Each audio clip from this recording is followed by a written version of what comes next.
Combustion. Whoa, whoa, whoa, whoa, whoa, whoa, whoa, whoa. Been running the game with my team making plays. Talking 80, my G's, one and jewels in this place. Surrounded by dogs, keep the quarterback safe. I'm the one with the plans, they gon' do what I say. The game is not over, we don't celebrate. In the end zone, we don't got no time in the wait. H-Town run down, we don't premeditate. We just go and get to it, we got them on skates. If the game go into overtime, kicking the overdrive, we gon' be first at the finish line. Play looking full, but I finish mine. Can I get second? We gon' line up like it's dinner time. We put in work till we get us a ring. Super Bowl season, we running the scene. H-Town the home of the realest that breathe. Keep your face down when you talk to the king.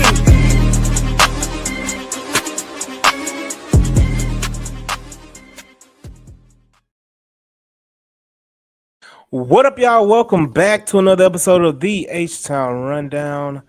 This is your boy AD, and I got my co-hosts in the building. We got Clayton, and we got Jules. Welcome back. In the building. How's everybody doing on this wonderful Friday afternoon / evening? Doing well. No complaints. Look, it is a wonderful day to be a joyful draft prospect wanting Texan fan. Correct.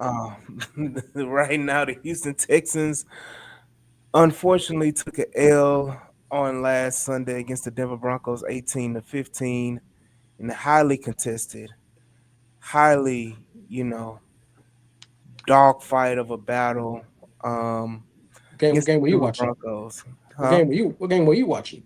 Hey man, it was highly contested. It came down to the last second. What you mean? It was exciting. It wasn't them versus the Raiders. It was an actual defensive struggle. It wasn't just a rock fight. It was an actual defensive struggle. But continue. Dirt in the eyes, spit on the face. Like hey, it was a fight. You mean on one side of the ball? I got you. Hey, the Houston Texans do what the Houston Texans do this season on offense. It's nothing. Not score enough. And so, here we are at the Houston Texans sitting at 3-5 on the season. A miracle 3-5. Right now, the Houston Texans again lost another one possession game, and if the season goes as the season has gone, it's been that way every week. Week 1, the Houston Texans lost against the Rams by the total of 5 points. They lost week 2 against the Tampa Bay Buccaneers by a total of 1 point. They lost week 3 against the Jacksonville Jaguars by a total of 7 points. They lost, week 9 against the Seattle Seahawks by a total of 8 points. I think that was 8, but 7, 8. Like 8. It was 8 points. 8. No, I mean the other week number. Was it week 8? Yeah, it was week 8. It was week 8. I'm sorry, week 8. Sorry, week 8, and you lost by 8. And then you go into week 10. No, that was week 9, right? Week 9. Then it was week 7. Sorry, week 7 was 7. Niners was 8. Yeah, and then last week was 9. And then week 9 you lost against the Denver Broncos by 3. Week 6 was the best week though. Yeah, against what the all bye week. Yeah. Yes. Mm-hmm. Yeah. Hey, offense couldn't do no wrong that week. They practiced hard. They willed it to win. So it was a hard-fought game. I want to get y'all thoughts about the game, and then we can go into why it was such a hard-fought game. Jules, you want this one first? Well, all props to defense. I was reluctant to call them elite defense for so long. At this point, they're on the verge of being an elite defense because the offense cannot score enough points when it matters, and it can't do anything when it needs to do a score or a field goal or even kill clock. The offense is just dysfunctional, and the defense is playing its butts off every play, every game. They can't even make a mistake. If they make one mistake, the game is completely over at that point. So watching it hit when CJ went out, watching Mills come in, and I'm not a big Mills guy. People say he didn't play bad, but you got one first down. You got one first down in the second half. You couldn't kill clock. You couldn't functional. You overthrew passes. Christian Kirk, he tried to catch a ball. I mean, it just resonates how bad the offense is when you don't have a high caliber quarterback, and it really should give everybody a little more hope how good CJ really is to make this offense even look functionable when he's on it. Because when Davis Mill was there, it looked even worse.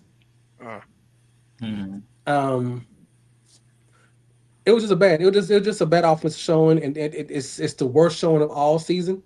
And it just shows you that the offense, the system, the players, they're not NFL ready.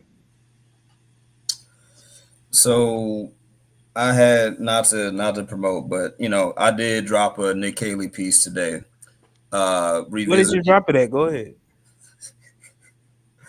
So Texans roundtable, right? So that's the first little tag down there. So on the roundtable, right? I posted it, revisiting Nick Haley's hire, right? D'Amico Ryans and his 12 reasons why list, right? Blah blah blah. I did that because looking at the Broncos game, we I know a lot of people out there probably get sick of hearing it. We get sick of talking about it. We get sick of seeing it. It literally comes down to the same thing every single week with the same outcome, give or take a few details being different. You have an elite defense on every level, linebacker core, defensive line, cornerback group. And to Jules's point, yeah, they leak a little bit of water here and there, but when you're on the field for as long as they are, I mean, okay, that's to be expected. But it literally comes down to you're 3-5 because you have one of the worst offensive structures probably of the last 5 years. Right. Of this side of Nat Hackett, no disrespect, but of a Nat Hackett, a Freddie Kitchens, an Adam Gase, if you will, like guys like that. Where yes, I said it, where it's not football is a complex sport, but it's not building computers, right? And Mhm. the fact that the Houston Texans coordinator after coordinator, coach after coach finds himself trying to force an infrastructure that does not fit the players that you have on the field. That is why we've lost every other game this season in one score games where literally you had no excuse to lose. And the moment against Denver, they did not score yet again from the 1 yard line. You knew that was probably it right there. Right. You knew because that is what they've shown you from week number one. It's not that they can't move the ball from time to time. It's not that they can't drive the ball with some willpower every now and again. It's the fact that when it comes down to it, they don't do the fundamental elements of football correctly, which is what we all were told that Nick Haley was bringing to the table: fundamentals, smartness, coaching, not beholding to any one scheme. But that one scheme, supposedly, is what's making you 3-5. Normally, you can blame a lot of things to be 3-5. It literally comes down to one thing emanating from one guy who seems like he's out of his league. I'm not saying he can't coach at all, but it's not that hard. Nico Collins should not only have one game this season of 100 plus yards. He shouldn't just have one of those. Okay, that's all I'm gonna say. There's a bunch I could go into, but the moment they didn't score from the one, it was a wrap. Correct. How many tries does it take for the Houston Texans to score from the 1 yard line? Apparently We more than 10. we still trying to figure out now. They're 0 for 10, so maybe Right. 11 will work. So if you break down each game and each quarter, and I said this before, there's been 32 quarters been played. The Texans have played. They have played 8 or 10 good quarters of offensive play, and it's all been bad teams. That is a horrible ratio. 49ers you play good, and the Ravens you play good, and a quarter and a half against the Titans you played offensive Thank play you. well. Thank you. And but after that, you have not been a professional offensive scheme or team this whole year. So I know we sound like we're downers. I know people who are faithful and say what we're talking about, based on what they've shown for almost half the season, is what we're going on for the rest of the season. It don't get no easier. We're Mm-mm. not playing college teams. We're not there is no like in college. There's a double A team or a triple A team to get you that one good win that you're going to get. We Mm. struggle against all teams. And listen, bro. We still got the Chiefs, of course. Jack's coming up. We got the Colts twice. You got the Bills still. You got the Chargers. Mhm. Like, go ahead. We got Titans again. We're gonna see what they're gonna do with that because You that got the wouldn't. Cardinals who just put Delta Cardinals. ass on the doggone Cowboys. Hey, a And matter of fact, I'll put it to you like this. I know we later on we're going to do our around the NFL. If the Titans beat y'all, I think there's a whole deeper conversation. We're already having it, but if the Titans beat y'all next week, AD, I think what you said might come to fruition sooner than maybe what we think. I don't know. it should because you see what a functional GM does is get a functional backup quarterback. At least try to say, okay, if he gets my quarterback get hurt, we know this guy can win games. We know Davis Mills can't win games. Mm-mm. But yet you didn't try to find a upgrade version of him. There's Joe Brissett. There's good No Flacco. quality backup quarterbacks. You can pay five, four, three, $7 million. You could continue to pay Davis Mills an extra amount of money because you like him. I'm sorry. I don't want to get around on this ain't the Nick So Casario Right, yeah, conversation. look, I'm going to jump on that point really quick, and then we can move on. But Now I got to watch Davis Mills play. look, I'm going to your point, Clayton, and I've said this before.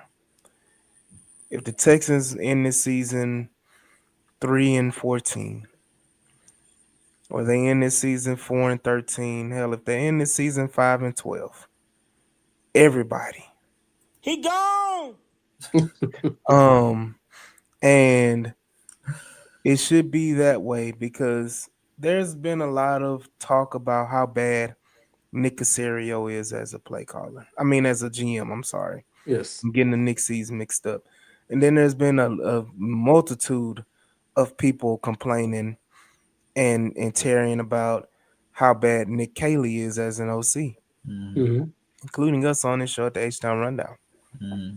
The worst thing possible that you would want to happen is for the Texans to go on a magical run or just figure it out all of a sudden and win 6 or 7 games, you know, out of six, win 6 or 7 out of your last 9, For pride. and you make the playoffs.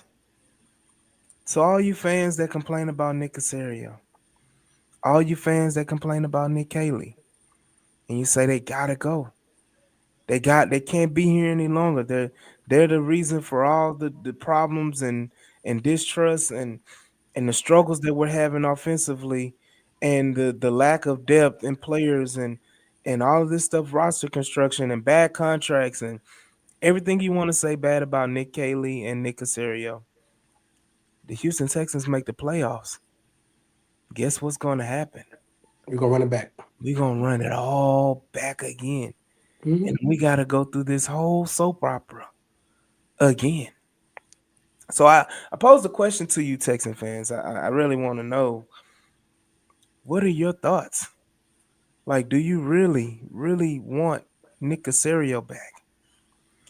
Do you really want Nick Cayley back? Do you want to keep seeing the lack of offensive production on the field? Do you want to see the lack of offensive talent on the offensive line?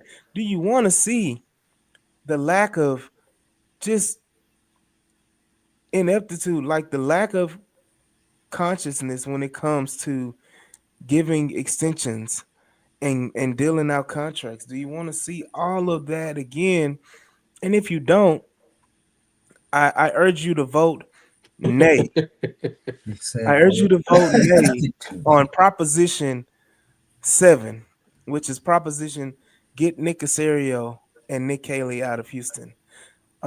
If you choose to if you enjoy that type of thing, if you enjoy what you've seen so far from the Houston Texans as far as the offensive line and the bad contracts, the CJ Gardner Johnson drama, the the lack of running back production, the lack of wide receiver production, Nick Cayley and you can't score from the 1 yard line.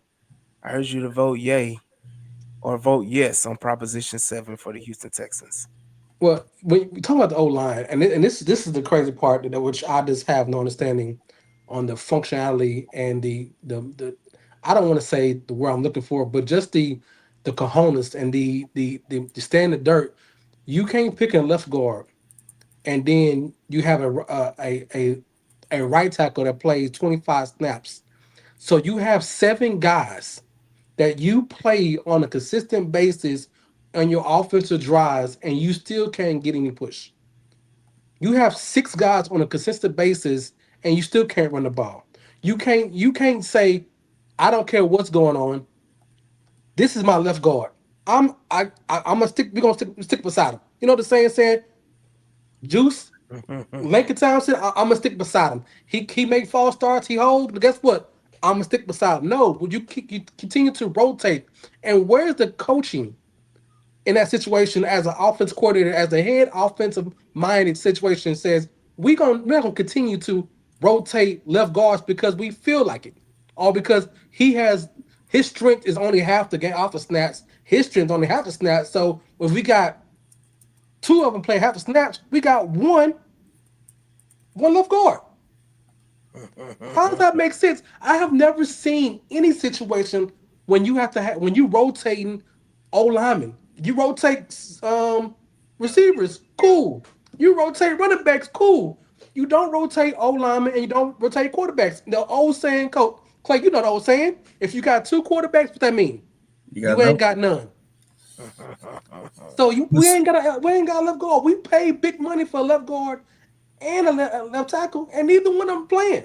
But it's the media's fault. But see, it's our fault for pointing it out. See that's why it doesn't work. Because see, we're talking about it, right? If we didn't talk about it, it would work. See, they would get that extra push. But since we see it, it's our fault. So we're sorry. We're sorry. And it's not the players' fault that they didn't go on the goal line. They didn't will enough to. They didn't have enough willpower. It's not talent. Not It enough ain't scheme. It ain't the offense Just all you coordinator. gotta do is execute. willpower. Yeah, and Just, just execute. That's and I all. love and I'm gonna defend. I defended Bobby. I'm gonna defend Nick Caley. I believe they can be good OCs under a offensive head coach, not under a defensive head coach who doesn't know anything about offense. So they've never been prepared to be the czar of offense because they don't know nothing. And I think, Jules, real quick, I don't want to interrupt you, but you make a good point. I just want to add on to it. What disappoints me about this is, again, I'm on record, right? You can pull out receipts. I have never once publicly called for D'Amico's firing. I have not gone that far yet. I've told AD, I've told others, I wrote about it. I believe D'Amico Ryans has much of what it takes to be a great head coach. He has the qualities, the charisma, the intensity. Like he's a player's coach, right? Like, hometown guy, right? All these good things. But the more he talks, the longer it goes on, and the more that this first real trial that he's ever had to face ever weighs on him, the way he's handling it is what's leaning me towards, I don't know. The reason why also is because similar to Caleb being praised with the 12 reasons list when he was hired, when D'Amico Ryans is hired, you hear all these stories about guys saying, oh, I knew he was going to be a coach. He has this football acumen. Not just defensive player acumen, but football acumen. He's just a football guy. He knows things. For me, when I heard I'm sorry, I know we're trying to avoid it, but when I heard the willpower thing, when it seems like he sounds like the stereotypical defense only coach Correct. that Colin Cowherd talks about, that in the modern NFL they don't last long, not because they can't coach at all, but because in today's league you have to be able to score the ball. It reminds me of if you remember the old Jeff Van Gundy Rockets, right? Where not is it Jeff? Yeah, Jeff. Yeah, Well, was, they had defense could not score. That was the thing on them, right? So the same thing now is like the defense is hyper elite. It is, but D'Amico Ryans, to your point, Jules, is not just like he doesn't know offense. The situational football element of again that final drive where Davis Mills had done nothing all game long since CJ went down, right? And you amazingly get the ball back with a minute and some change left. Now I understand if it's Madden or CJ Stroud and I'm going from the 15, 13 or whatever to get in the field goal range. I understand that completely. But in that situation, when you're scratching and clawing for wins, why not situationally run the ball to at least make them kill their timeouts? But you don't do that. And then when they ask you at the podium, you're like, oh, well, we were just trying to get in position to score. based off of what? Again, do you think willpower and belief would have helped you do it? I don't understand. So these are things where it's like when we say offensive situations, we're talking about an offensive leaning mindset where you understand not just defensively see ball, get ball, but you understand schematically how an Correct. offense should function, not just scoring points, but ball positioning, down, distance, time management, stuff like that. I'll say this and I'll shut up. D'Amico does a great job of keeping timeouts. He keeps three on him, like at all times. But game management is not just can you keep timeouts. It's not just what that is. So that's where I'm so disappointed because it's like, man, I thought in year three there are certain things that he, as the head guy, would not be saying, doing, and falling victim to. But he looks like every other stereotypical defensive head coach in the modern NFL, and I'm sad for him because it's only a matter of time. If he didn't have that 6 year contract, I'd really be concerned. But the fact that he has the 6 years, I'm like, but year Right. four, Right. I think that's So I'm gonna say this again because people don't like that rhetoric of D'Amico Ryans and him potentially being on the chopping block or him potentially losing his job. Because you know it's very very hard to say because in actuality D'Amico Ryans is a very good coach. He's a good football coach. Mhm. Period. Um, D'Amico Ryans is definitely top tier at what he does defensively. He's one of the best to do it right now in the NFL. mm-hmm, And you don't want to lose that.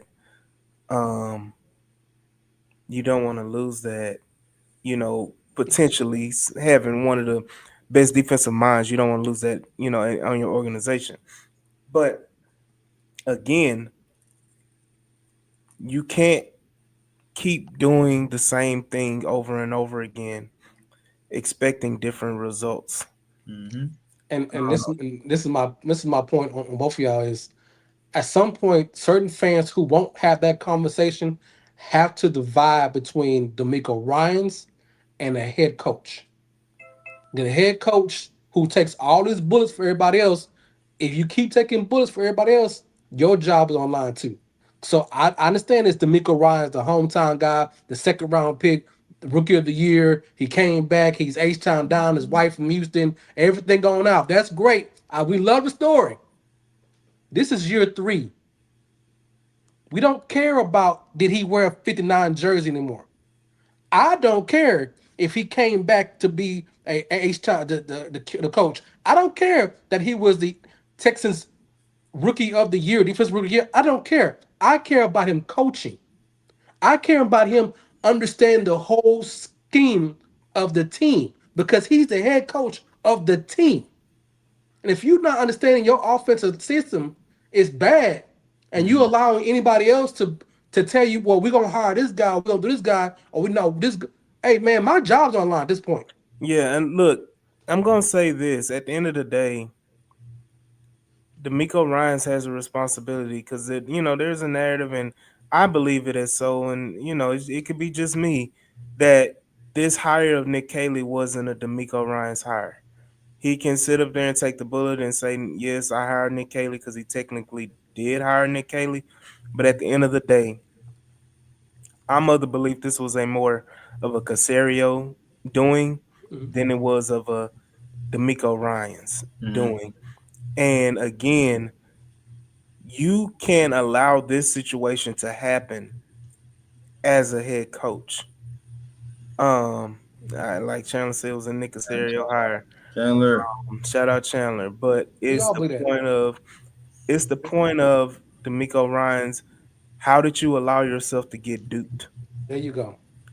How did you allow yourself to fall into the web of Nick Casario? Did he Spider Man you and I don't and know, man. did he did he did he did he Everything he Spider said, Man I said. you and have you fallen to the web, man? So it's all about that's like at the end of the day, that to me, that is a knock on D'Amico, and you can frame it however you want to frame it and try to take the blame away from D'Amico because of that. But the fact that however you paint it, D'Amico Ryans got tricked, duped, Right. lured into the Fuck. the Nick Caley hire, Right. and now you're dealing with the consequences of it. Um, that's a knock on D'Amico. Right. The offense every year taking a step back Right. and not finding solutions and not figuring out solutions, to help or do. And I understand he's probably done all he can do, to the best of his ability to make something shake. But it's a travesty that you have the talent that you have on offense and Mm-hmm. you're not able to execute and you're not able to produce enough points. And the fact that your defense is as elite as it is, where you're not giving up but 15 points a game, Mm-hmm. that your offense can't even give you 20 Mm-mm. on a consistent basis. So that is a another knock on D'Amico. But again, in all aspects and all reality, I would say, and as I said earlier, if this team goes 3-14, or this team goes 4-13, or 5-12, everybody should be gone. You ought to clean house. But in reality, we all know D'Amico Ryans is back. Yeah, that We know yeah. he's back. I was gonna, yeah, I'm So not interrupting. I'm sorry. No, I was just gonna say, like, we're saying that D'Amico Ryan's, yeah, because right now, according to all reports, like DJ Bieniemy and whatnot, or who was it, Jonathan Alexander, all reports basically say D'Amico's job of anybody is the most secure.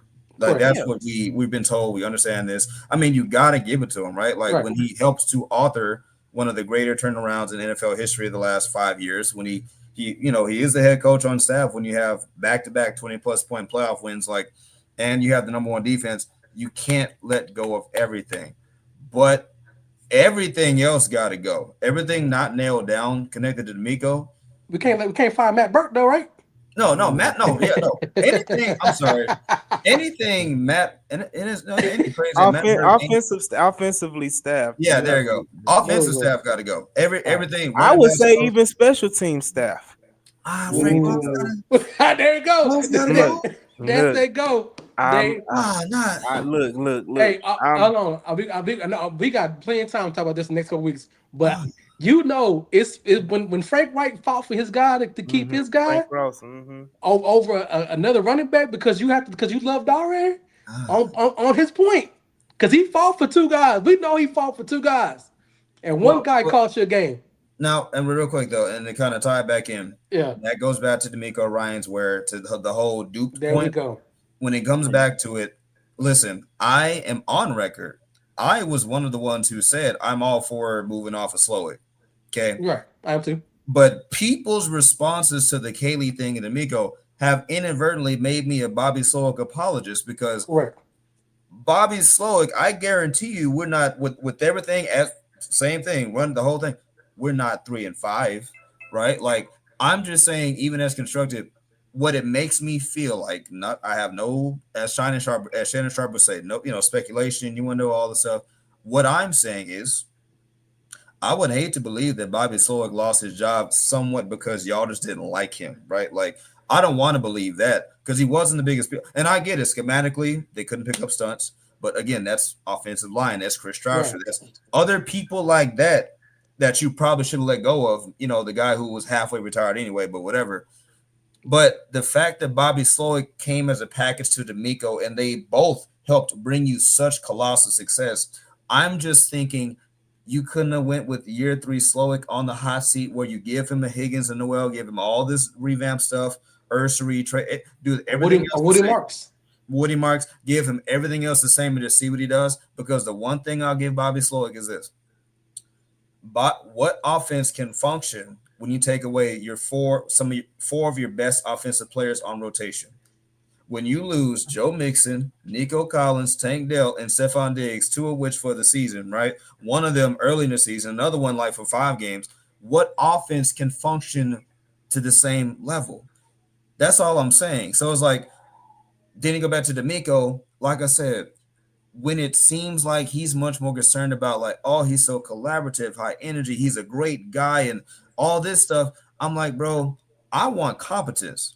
Right. I don't have to be buddy buddy with you to work with you. Like, just don't be disrespectful. I want competence, and that's all I'm asking for.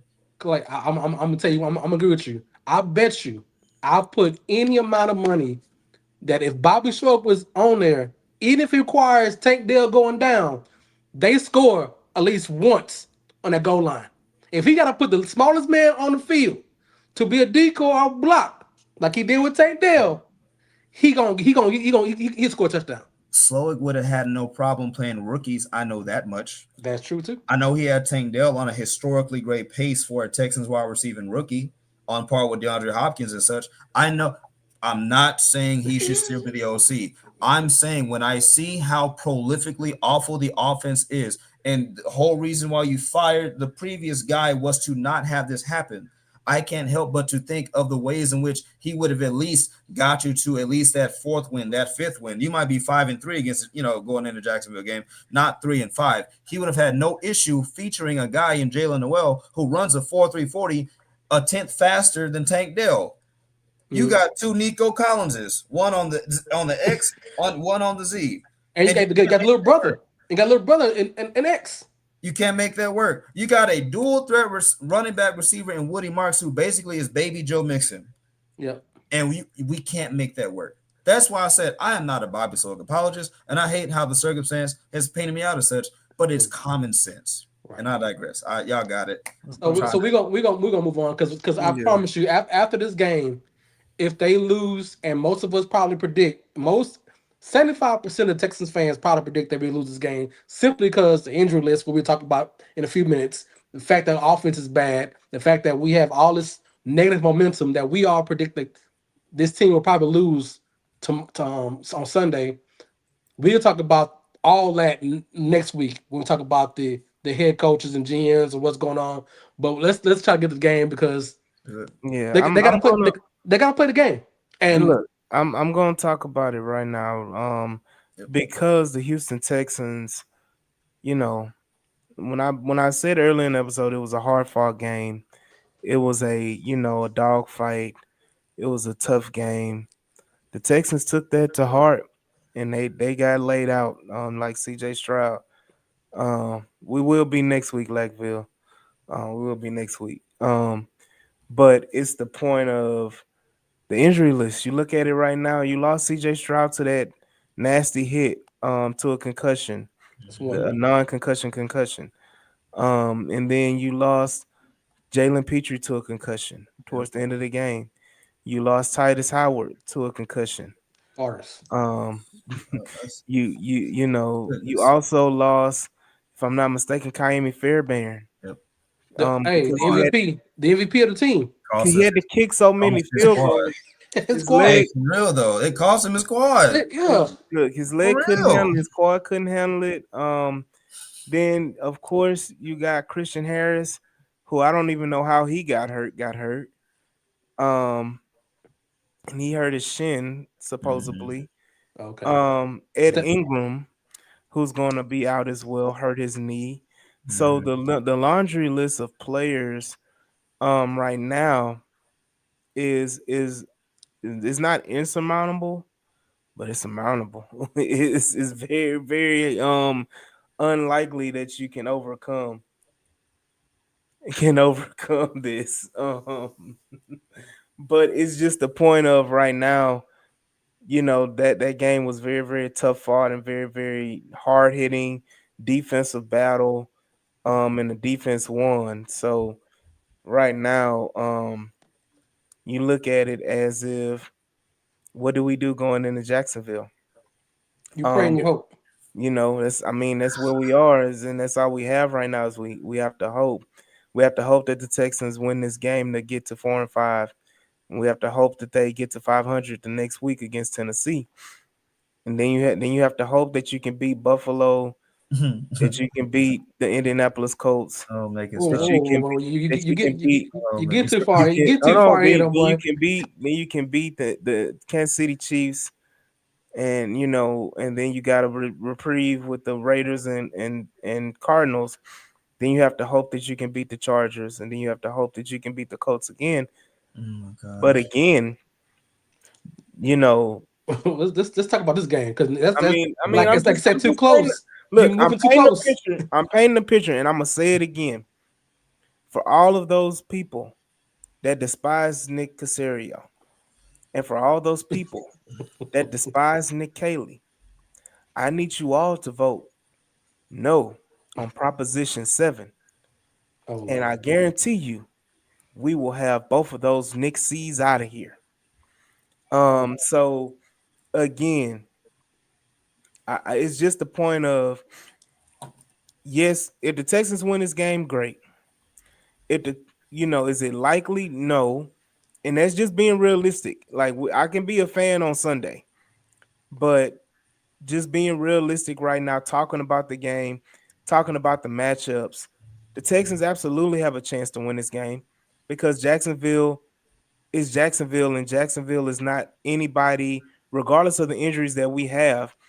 Defensively, we should be able to win this game defensively. Mm-hmm. Um, That's the same thing we've been saying every game though. I mean, but that's going to be the season, and it's almost like how D'Amico wants to win games. He wants to win them defensively. Um, And that's the whole thing about me and Clayton talking about is that defensive mindedness yeah, of you want to win this game ugly, and that's not this era of football anymore. So yeah. I said we digress. We'll talk about that next week. Yeah, I mean, we'll talk about it for sure. But right now, let's look at it right now. You got the matchups, okay? You're pretty much healthy. Outside of Jalen Petrie, you're pretty much healthy defensively. Mm-hmm. Right. So you can go out and you can Trevor Lawrence is going to turn the ball over. Oh yeah, yeah. He gonna put They have no Travis Hunter. no Um, BT, no BTJ. no BTJ is out for this game. So they're Mm-hmm. offensively, they're going to be, They did make you a know, trade though. I mean Yeah, Jacoby there's Myers. gonna I be a mean, lot of Jacoby Myers, but again, Oh, if you know that's the one target, you can put Sting on him. No disrespect. oh, Jacoby Myers is a pass around off of Jensen. hey, that's fine. But Stingley ain't been playing well either though. Or what was is it Yeah. Harwin or what's the South Side Jensen? What is Uh, it from? This and that, buddy. This Get and right that. with us Yeah, there on, you on the go. leaf. Talk about the leaf correctly, sir. There you go. We Look, got no. We know hey, you got on the north side. You know you got Jensen Tidwell. We know what you yeah. got on the north side. All I got to say is Jacoby Myers is a pass around from the streets. I'm gonna just say that to be Right.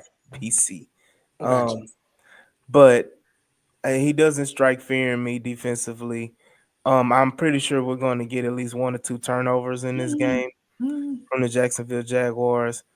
Can we capitalize on it? Is the question. There you go. We don't have a kicker to rely on that's going to give us at least 2 to 3 field goals.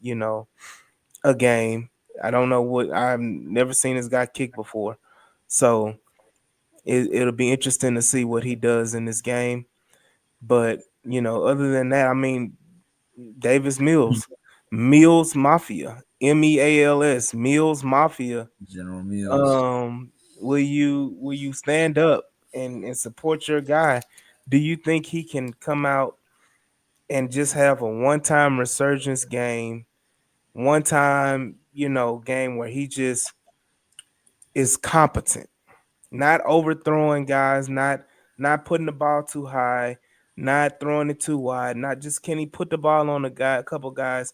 Can Nick Caley structure a game plan around Davis Mills where he's able to complete some short passes and get the balls in the hands of Jalen Noel, Christian Kirk, Nico Collins, Jaden Higgins, Xavier Hutchinson, Dalton Schultz, Woody Marks? Can the ball be distributed amongst those guys? And can we at least score 1 touchdown? I think if the Texans score 1 touchdown, not a chance. Not a Okay, chance. here again, similar to Bobby Slowick, right? Weirdly, I guess I have a soft spot for Davis Mills because he was the guy after the guy right after Deshaun, that whole thing. And Mills was the emergency QB option, and he came in. And for a hot little second, there was talk about, is he outplaying Trevor Lawrence? Is he outplaying his fellow draft mates? That happened for, a cup of coffee, right? But Davis Mills is he's like the Lay's potato chip of quarterbacks. He is vanilla ice cream. He's milk toast. He's just kind of there. He's not a horrible quarterback. His stats back up the fact he has a positive TD to INT ratio. He has a Look, 2-1 record against the Jaguars. I to all those things you just named, from the fat guy in the room, if you put vanilla ice cream on a hot brownie or a hot cookie, it's delicious. If you put Lay's chips in a hot ham and cheese sandwich and oh in the middle, yeah, hey, you talking about finger licking, that's some finger goodies. licking good. Some goodies. So white bread, you toast that bad boy up and put some cheese in there. You make you a grilled cheese sandwich. Hey, chef's kiss. Mwah. Um, all these things can be modified if you have the right things to accompany it. Yeah, So, I uh, that's just what you said. Resurgence. To resurge, you have to surge at first, right? You have to actually have done, and it's not being disrespectful. It's just we know Davis Mills, and it's like it's almost like unless every receiver is 6'5", the ball will sail every now and again. He can start off fine, he'll hit you right in the numbers, but then it's like gradually that ball just to get high, higher and higher, and just like that. So I listen. I'll put it to you like this. I got a weird prediction. If the Texans hand the ball off to Woody Marsh for their first run attempt of the game, they're gonna win. Watch, Okay, watch. If Woody gets the first handoff, watch, they're gonna win. Watch. I got you. Well, I'm gonna keep it real. I'm not gonna put the lipstick on the pig. With the offensive stars being gone, and now you have depth players playing most of the offensive system. If they can't protect with the starters, it's gonna be hard for even Mills, and I'm gonna take up for Mills to be in functional offense of quarterback with the amount of pressure that he's gonna see from Walker and Hines. Mm, mhm. Because we showed last time Allen ate up Big E, and that's what even helped. Now we're gonna see if he learned anything from the last game, and it's the point that all offenses have to understand is this is the second time you're gonna see this defense. We're gonna see if you can make adjustments from playing a team twice. Or you gonna get beat again by the same way you got beat last time. If he gets beat, if this offense is the same way they got beat last time, and Hines Ward or but not Hines Allen, what his name is, Yeah, mm, Josh beat Allen. If he beats you again, if that defense beats you the same way they beat you, or they beat you up in the same matter, that means you as an OC cannot be You condemned. suck. You can't do it. You have to do But something different. But what, even you that said sounded like though, Mike Singletary. Can't but win with him. you can't win him. Can't play with him. And Can't do it. like I said, it's even gonna be hard for him, even though we want to see changes when you don't have your dogs, when you don't have the quality starter that you have. So it's gonna be hard. I don't see this team actually winning on the offense side. I don't see it getting score a touchdown. I don't see them going to maybe getting one field goal this week. And well, this not hating. This yeah, is just this just seeing what you have seen and what you overcome because they have a pretty good defense. mm, yeah. But you know what though? Their best offensive game of the season arguably came against the 49ers when Nico Collins was not in the game. Hmm. So for me, weirder things have happened this season. Watch, I bet you weirdly, watch Davis Mills have the game of his life. I don't know why. It would just seem like the time where Caleb would sit there and reach in the back Most somewhere. I don't know. the I, most I Texan love it. thing ever. And guess what? I'm not going to predict, and because we can go ahead and do the predictions. We need to do the round the table because we got to Yeah, get ready for this Rockets game. let's do it. Yep. But I'm not going to predict the Texans to win, but I know they are going to win because, like you're saying, it will be the most Texan thing ever Ever. for them to win this game. Win this game going away, not close, um, kind of in a shocker. And Davis Mills has a excellent game. Mills Mafia is going crazy. And guess what? I'll be in attendance. And every game that I've been in attendance, the Texans have done everything right. Okay, well, good The luck. first game was Tennessee. What was that score? 26-0. You go against I go to the 49ers game, and the Texans handle business like they're supposed to. Have the 49ers fans leaving early. And so I will say this again. Even though I'm not predicting the Texans to win, I know that the Texans will win this game in the most Texan fashion Mhm. ever. Oh But I Lord. want to hear your score. I'll give my prediction first. My prediction The Texans will lose this game 17-3. Okay. Dang. Oh. Go ahead, Emerson. Go ahead, Clay. Dang, you said 3 single digits. Doggone. All right, you know what? Let's thread the needle here. I will also have the Texans losing, as much as I want to go with my other opinion. Give me 16-7. Okay. I'll say 16-7. I'll give him the one fluky touchdown, probably a toss up somewhere. Nico Collins grabs the ball, whatever. 16-7. Yeah, I'll go with you if you said the defense had pick six more than Davis Mills, but I got the touchdown somewhere. yeah. So my prediction is going to be 25-0 Jacksonville. Oh, Jackson. Mm. Dang. Mm. And the reason why I just think that you've seen the clink in the Mikkel's armor, and I don't think this team gonna be prepared because they're making excuses for everything, and they have yet to be accountable for what they're going through. Unless you make accountability about what's going on, you're gonna keep having the same problems. Mm. And Yeah, look, I didn't see anything change in that press conference. I need the Texans to prove me wrong. I need the Texans to do things like prove us all wrong, go out and show up and show out. It'll be a joy to see the Texans win a game. Um, but again, I don't want to win for nothing. But here we go with the round. The round. We just gonna say who we want to win, lose. We're not gonna go down the discussion Yeah, about why. right. We'll start with the overseas game, the Indianapolis Colts and Atlanta Falcons. Colts. Falcons. I got Falcons winning that game. Colts are gonna lay another egg. Fraud watch. Hey, Yeah. Fraud watch. Yep. next game you got New Orleans and Carolina. I got Carolina. They're in Carolina. I got Yeah, Carolina. Yeah, Carolina. I Carolina. got the Saints. Mm. Oh, It's a because the division game. Yep. Next game is a good one. You got New England and Tampa Bay. I'm gonna say Tampa Bay wins this game. Tampa Bay coming off a bye. I'm gonna go Patriots. Yep. Go Patriots. To me, it's a toss up.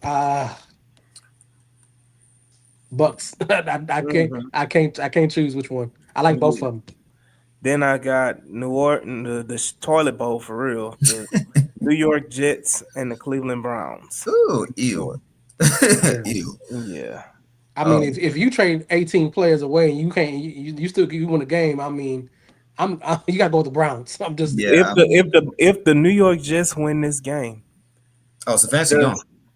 does Cleveland start Shadur Sanders the no, next game? nope. They seem pretty dug in. Whatever it is, they seem pretty dug in. And Stefanski gone, by the way. If he loses that game, if Stefanski's gone, then you're going to see Shadur. Yeah, that's on the way. That's on the way. That's on the way. Shador is not a factor for Stancy or the owner. Mhm. Yeah. Well, I think the owner. It is the owner. It's the GM. Yeah. Oh, okay. I thought the owner didn't want him either. No, the owner wanted them. Baltimore and then Minnesota. In Minnesota. Minnesota. You got Minnesota beating Baltimore with Lamar Jackson back? Oh, Well, you know what? No, I'll go Minnesota too. I I go think Minnesota. they're gonna ride. Yeah, they're gonna ride McCarthy's juice. Oh, They gonna ride. Yeah. Pause. I got Baltimore. I got Baltimore winning that game, man. Next game is Buffalo and Miami. Buffalo, Buffalo. Buffalo. easy money. That's You gonna got the Giants and the Bears. I got the Giants winning this game, man. I got Chicago. I believe in Caleb now. I believe in once again we believe in coaching. You believe in Caleb? We believe in coaching. We believe in Ain't that no they way. got the right. They got the right OC. I believe in coaching. I Ain't got the Bears no because I way. got the Bears because according to reports, Brian Daboll was already fired, but somebody talked the owner out of doing it. So Hold on. Speaking of Brian Dable, that would be a nice name offensively for OC. Cam Stefanski too. Arizona and Seattle. Seattle. Y'all are really hype on Seattle. Give me Jacoby Brissett and the Arizona Cardinals. Okay. Upset on the road. Okay. Then you got Detroit and You Washington. just like chaos. You just like just flip the table. Detroit and Washington. Detroit. Detroit. Yeah, easy money. Detroit as well. Another good game. The Rams and 49ers Mm. Give me the in San Rams. Fran. In San Fran. I take the Rams. If this was Sunday night football, I would say the 49ers, but yeah, I'm gonna give me the Rams. Yeah, yeah. Let's go Rams. This is starting to be a good slate of games because you got Pittsburgh at the Chargers on Mm. Sunday night football. The fraud watch spectacular. I see both Mhm. on fraud watch. Give me the lesser of the two frauds. I'll take Chargers here. Take the Steelers. Yeah, I got the Steelers winning this game as well. And then for Monday night football, you got the Eagles and Green Bay Packers in Green Eagles. Bay. Eagles. Eagles. Give me Green Bay. Why? Oh, That's okay. We'll talk about chaos. it later. Just Give me Green Bay all day. Green Bay. They're in Green Bay. It's gonna be cold. Philly. I It's know. cold. I know. But I'm saying is Green Bay on a Sunday night. Green Bay. Look at Green Bay's record on Sunday night football, especially when they're at home. Man, Jordan Love gonna throw like 2, 3 picks. Jordan Yeah. Love, Did they? Push, Jordan Love push all the way. That's I gonna got. happen. It's cold. They're gonna run the ball. Philly offensively has been taking a step back. They've been trying to find their way offensively. Take, Give me I take Philly. Michael Parsons. Give me Michael Parsons 2 sacks, and give me the Packers. So you saying Jordan Love's been consistent the whole time he's been playing? I'm not relying on Jordan Love. I'm relying on Josh Jacobs. Oh, then give me Philadelphia again. Hands down now. Have you not paid attention to Josh Jacobs? Okay. They made a good trade for Phillips. Okay. At the end of the day, here we are. Mhm. But again, man, appreciate everybody that's been watching. We will be back on YouTube next week. So y'all make sure y'all go ahead and like, share, and subscribe on YouTube. And the new Twitter, the HTRD. And then my new Twitter as well, at Mr. AD0923. Y'all make sure y'all go ahead and like, share, and subscribe on all the platforms. Y'all make sure y'all at 6:30. Y'all make sure y'all go ahead and tune in to our boy Pastor on the H-Town Rundown playback. As we are live streaming the Houston Rockets game against the Wimbiamas of them all, the San Antonio Spurs. So y'all make sure y'all go ahead and tune into that and go ahead and get that good old golden ticket, that golden VIP pass, so that you can watch that game. And I you know what? I've been doing this every episode. I want to go ahead and this last promo again. I myself, AD, am hosting an event on next Saturday, um, for hosting it alongside the Impact Foundation, and they're it's a scholarship fund, scholarship event, where they give out scholarships to different students, and they're doing a fundraising event on Saturday. I need y'all all to go ahead and support this effort. Even if you don't buy a ticket, just scan the QR code and drop a little change in right here, and y'all go ahead and drop a little change down, and make sure that y'all go ahead and support the endeavor of the Impact Foundation. They give out between 30 to 50 scholarships or more every year, starting off at $500 or more. We've seen upwards of $5,000 scholarships given out to students through this foundation. So y'all make sure y'all go ahead and scan the QR code. And if you want to come in and participate in the auctions and door prizes and everything like that, you're more than welcome to. It's going to be live music. You buy a ticket, you get free food, you get a drink or two. And you also, it's gonna be live music. You get be a part of the door prize raffle, as well as you can have an opportunity to get you a ticket package, which is including a parking ticket to the doggone Houston Texan game against the Indianapolis Colts to end the season. Even still, you can go and watch the Texans go ahead and end the Colts, or be a detriment to the Colts. So again, y'all go ahead and scan that QR code, and support this endeavor. It is for our students of the future, particularly those of color. So y'all go ahead and do the thing. Do that thing y'all do. But again, we appreciate you all. We will see y'all on Sunday. Playback will be live on Sunday, so y'all make sure y'all go ahead and sign up the playback. We will be live streaming the game on Sunday. Um, but again, we will see y'all when we see y'all, man. Peace. Peace out.